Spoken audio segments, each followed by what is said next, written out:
How to add debit card to DEGIRO. Now, DEGIRO does not support debit or credit cards for deposits. Instead, you must link a personal bank account in your name.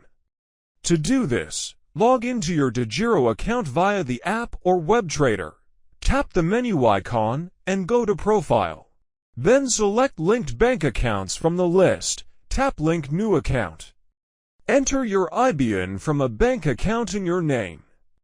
Then confirm the bank details and proceed. DEGIRO will show you their bank details like IBAN, BIC, and reference code. From your bank's app, make a small transfer. In the transfer description, include your DEGIRO username or client number. Submit the transfer and wait 1 to 3 business days. After verification, your new bank account will appear in DEGIRO. Thanks for watching.